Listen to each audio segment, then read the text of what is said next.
Since this week marks the 1-year anniversary of me starting my series of dragon videos on this channel, I figured that was a justified enough reason for me to do 2 dragon videos this week. But of course today's not going to be like my usual ones. Instead, I'm going to take some of my existing dragons that I've designed on the channel and mash their designs together. I've done some token dragon fusions on the channel in the past, one in a live stream and one in my Bakugo Wolverine episode. But in this episode I'm doing a full set of 4 designs, and I've written a story to go along with it that I'm pretty excited about because it involves 2 of my existing characters finally settling some beef they have with each other. Don't really want to explain further than that, so let's just jump right into the story and artwork, shall we? Let's go.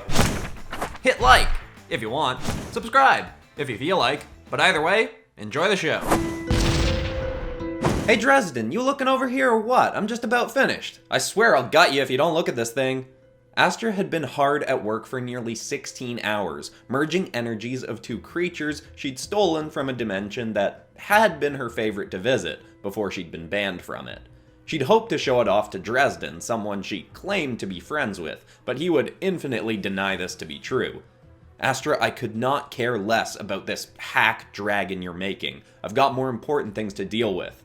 Dresden, like Astra, was an overseer, a being granted with a halted lifespan, along with a myriad of other abilities, on the condition that they watch over a world of the multiverse. Dresden was still doing his job, but Astra had abandoned her universe years ago to spend most of her days in the Everyverse, where the 2 were currently conversing. It's a reality where overseers go to experiment with new creations before releasing them into their own worlds. Come on, you goon, just look over here, I'm finally finished! With one last shift of the cascade of complexly interconnected energies before Astra, a physical body began to form. The final result? A mid-sized dragon with a red hide and turquoise wings. It was a cuter looking creation than Astra usually attempted, but she was proud of it all the same. Look at that! Now just imagine this thing with one of your little robot creations on it, huh? So you gonna tell me what dimension you hid them in or what?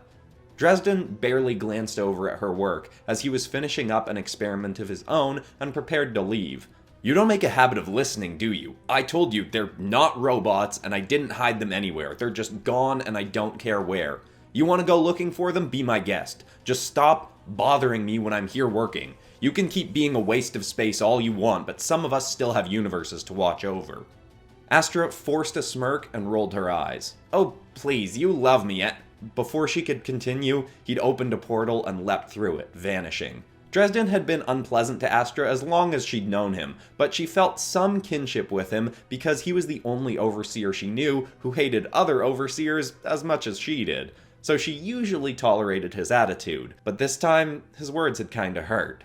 Astra only had another moment to look upon her newest creation when another portal opened nearby, and through it stepped the very overseer who'd made the dragons Astra had fused to make her latest creation. Eulydus stomped into the area angrily, darting his head around. Dresden! Dresden, I know you're here somewhere! But he stopped the second he saw the creature behind Astra. Astra tried to shake off her funk. You just missed him, but you're here just in time to see my pretty new dragon. He looked from her, then to the beast, then back to her. No part of that creature is yours, you hack. Stop messing with my creations. She continued to force a sarcastic smirk. You're just jealous that you never thought of making a Dreku-Rachnia. You know, if you unban me from your world, I'll happily give you the energy layout for this adorable little beastie. But before she could finish, he pulled a red blade from his belt and hurled it into the creature's neck. The dragon cried out as veins across its body shifted hue, and it dropped to the ground, dead.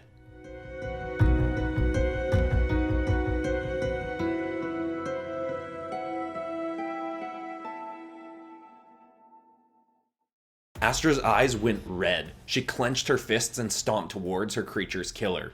Didn't know you came here to die today, Eulydus. You know how long that thing took me to make?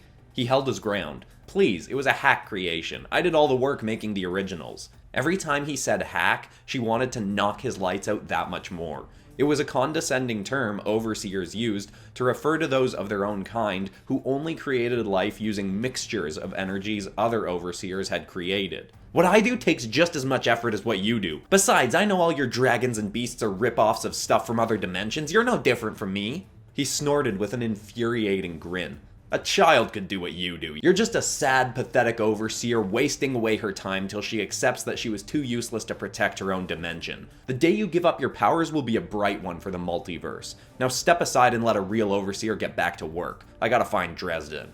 Astra would have certainly begun beating the snot out of Eulydus for that comment, but that phrase rang in her head and gave her an idea. A way to use Eulydus' arrogance against him. A child could do it, huh? Well, if that's true, I bet you think you could do it too, don't ya? Obviously, any overseer could. Then prove it. I still got some energies stored up from some of your dragons. In 24 hours, I bet I could make a better fusion of your own dragons than you could. And if I'm wrong, if whatever you hack together in that time can beat mine in a fight, I'll give up my overseer abilities. His eyes shot open. You can't be serious. But, she continued, if I win, you let me back into your dimension and you never get to complain again about what I make from your creatures. Deal? Astra stuck out her hand and Eulydus seemed nearly struck with disbelief, but finally grabbed her hand and shook. I'm about to do the multiverse a big favor. She ignored him. 24 hours, then whatever dragons we've hacked, fight. He waved his hand and opened a portal, then stepped back through it, disappearing into his world.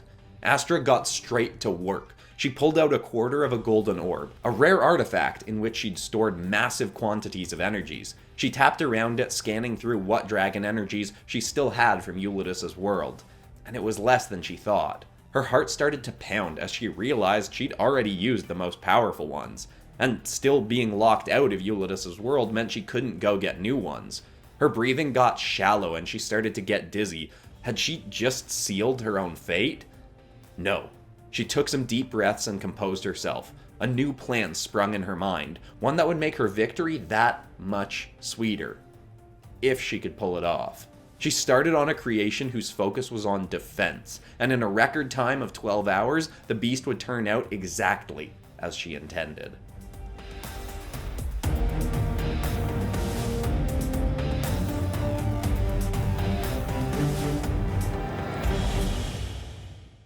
With 10 minutes before the time was up, Astra was standing at the Everyverse's dimensional nexus, the default location overseers could jump to when teleporting to that world. Behind her was a small but very sturdy dragon. She'd only finished making final touches to her plan moments ago, but she was ready for whatever Eulydus came through with. Which she'd definitely have to be. A massive portal opened, and through it stepped her rival, who was dwarfed by a colossal, vicious-looking beast. Eulydus' eyes lit up as he saw Astra's creation. This is a joke! You didn't seriously think I'd make something weaker than a shielded wyvern mixed with a frostwing, did you? Let's just let our dragons speak for themselves.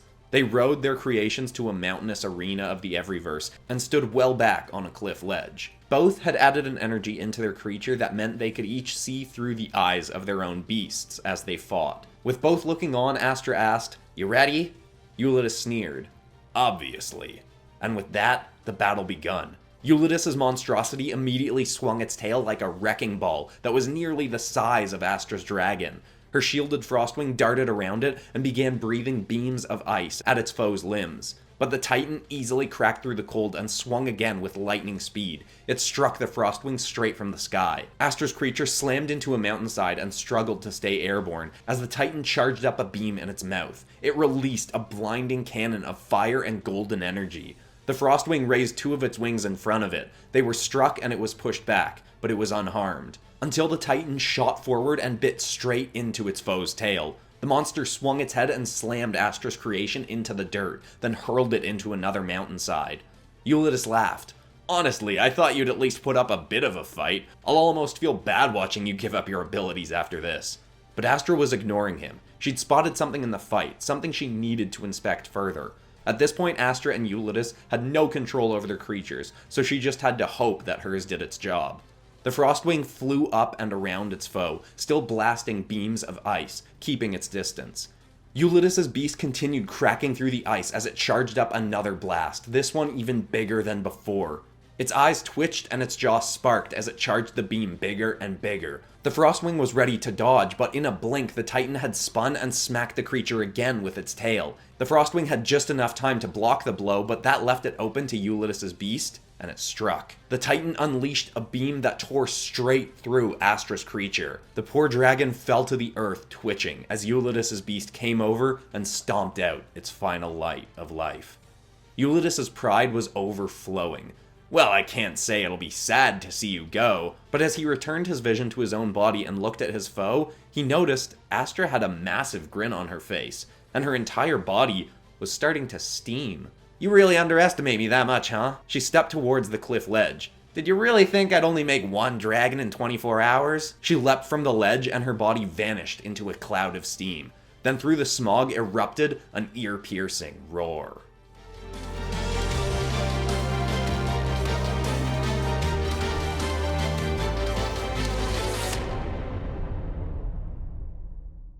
Astra emerged from the steam transformed into a red and green, fleshy nightmare of a dragon. She shot into the fight and began breathing clouds of steam everywhere, coating the entire arena in a thick haze.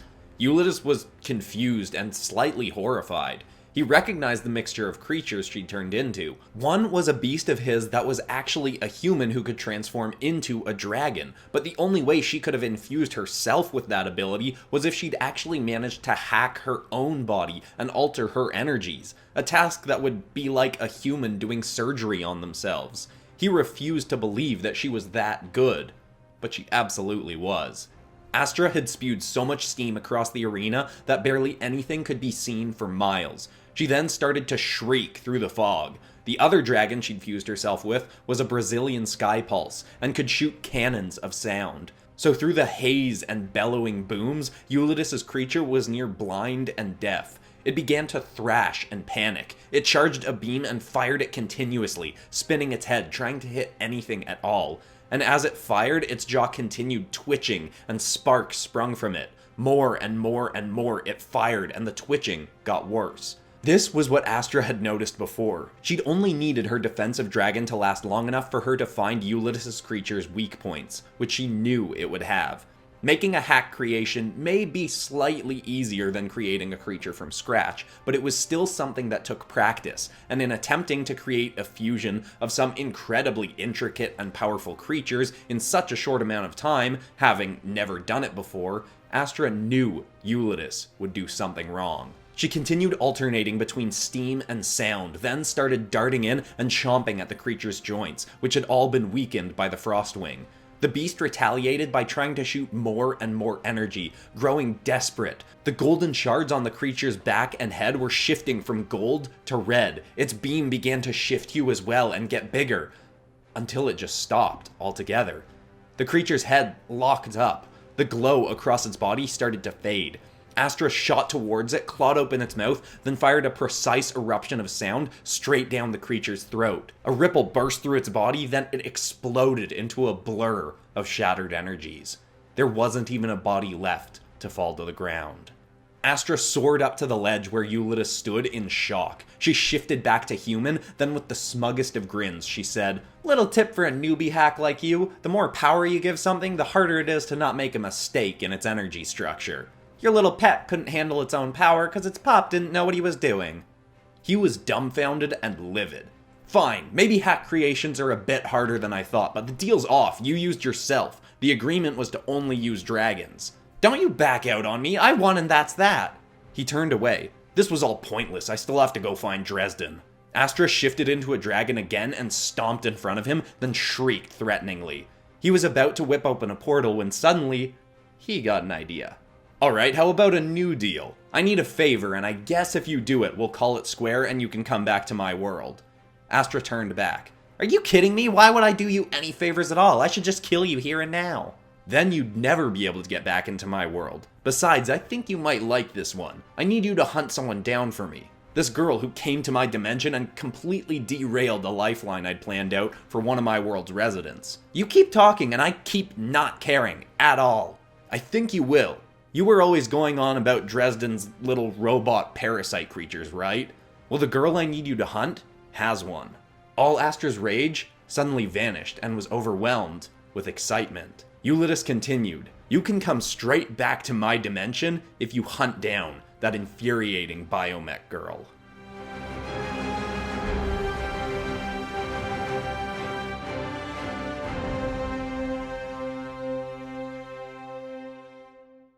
Well, now I've finally done my Dragon Fusion episode, and I've set up the next Biomech Kayla Multiverse Tales story. Super excited to get to that one, even though I haven't exactly decided what the artwork in that episode's gonna be yet. But I do have a pretty good idea of how the story's gonna go. Anyway, if you're new to the channel and you like dragon stuff, as is probably evident from this episode, I've done tons of other dragon videos and designs on the channel. In fact, I did one earlier this week that was My Hero Academia villains turned into dragons. But I'll link the whole playlist of dragon videos at the end of this video. And if you want to know more about the characters that I was talking about in this episode or referenced in this episode, you can check out the Multiverse Tales playlist, which is a bunch more of my original stories, with some characters I've created and some characters designed by the PopCross community. But besides that, that's all for today. I'm Christian Pearson. This has been PopCross Studios, home of the Nerdy Start videos on YouTube. Thank you so much to everyone who's been supporting this Dragon series over the last year, and just this channel in general. The last year has been the best year of my professional career, and it's all because of all of you. Anyway, I'll see you all in the next video on Monday. Goodbye.